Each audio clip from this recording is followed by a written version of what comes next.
Bienvenue au Starter du jour pour bien démarrer sa journée. Aujourd'hui, briser le cycle destructeur. Nous voyons qu'il y a un homme dans la parole de Dieu qui s'appelle Jacob. Jacob, son nom signifie le trompeur, l'usurpateur. Et Jacob va tromper son frère à plusieurs reprises, dont une fois, il va même tromper son père en se faisant passer pour le frère aîné. Il va profiter que son père ne voyait rien, il était frappé de cécité, et il va profiter que son père est dans l'aveuglement pour prendre la place de son frère et obtenir la bénédiction de son frère aîné Ésaü, obtenir la bénédiction de la part de son papa.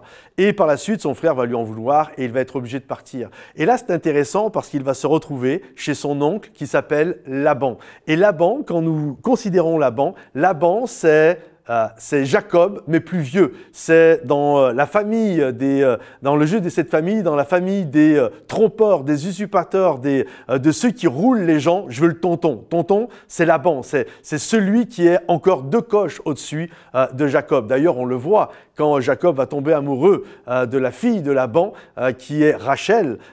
Qu'est-ce qui va se passer? Le père va en profiter pour faire travailler Jacob gratuitement pour lui. Il va bien le rouler. Et puis ensuite, il va lui donner sa fille aînée, Léa, et il va profiter justement de l'aveuglement, un peu comme il avait fait à son père, de l'aveuglement de la nuit pour mettre sa fille Léa dans le lit de Jacob, et lorsque Jacob va se réveiller le matin, il va s'apercevoir qu'il a été trompé. D'ailleurs, c'est intéressant ce que Laban va dire. Il va dire « Il n'est pas coutume chez nous que le cadet prenne la place de l'aîné ». Comprenez-vous? En fait, dans la famille des trompeurs, Laban, il est au-dessus de Jacob. Il est vraiment beaucoup plus malin que Jacob. Et finalement, Jacob a vu que c'est ce qu'il allait devenir. C'est pour ça que Jacob, par la suite, a fui, parce qu'il dit « Il n'arrête pas de me tromper ».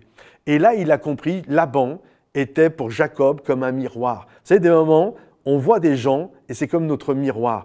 Et là, il a un choix, Jacob. Soit il persévère dans cette voie-là et il va devenir Laban par la suite, ou soit il a la possibilité de retourner, de quitter ce lieu pour devenir ce que Dieu l'appelle à être, à regarder sa vie en face et de faire les modifications et les changements que le Seigneur lui demande. Je crois que chaque personne a la possibilité de s'améliorer. D'ailleurs, c'est ce que Dieu a dit à Caïn avant qu'il ne tue Abel, parce qu'il avait fait une mauvaise offrande. Et Dieu a dit à Caïn, parce qu'il a vu que Caïn avait plein de mauvais sentiments, tu peux t'améliorer. Et c'est ce que Jacob a pris comme décision. Il ne désirait pas devenir Laban. Il voulait s'améliorer, il voulait s'affranchir, il voulait briser le cycle destructeur. Mon oncle était comme ça, mon père était comme ça, mon grand-père était comme ça. Il y en a un qui buvait, mon père buvait, et puis moi, si je ne fais pas attention, je vais être un alcoolique. Lui, c'était un homme à femme, il trompait sa femme, mon père trompait sa femme,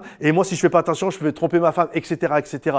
Mais je prends la décision de briser le cycle destructeur. Ce n'est pas parce que je suis comme ça dans ma nature trompeur, que mon oncle est un trompeur, que je suis appelé toute ma vie, moi, à être un trompeur. Alors je t'encourage aujourd'hui à briser ce cycle, à sortir littéralement de ce lieu où tu te trouves, à te regarder dans le miroir, à te poser les bonnes questions et à te dire, est-ce que c'est ça que je veux devenir dans 10 ans ou est-ce que je désire être autre chose? Est-ce que je désire être celui que le Seigneur désire que je sois? Alors fais le bon choix et brise ce cycle destructeur dans ta vie. Que le Seigneur te bénisse. Pense à liker cette vidéo si elle t'a parlé, à la partager autour de toi et également à la commenter. À bientôt les amis. Bye bye.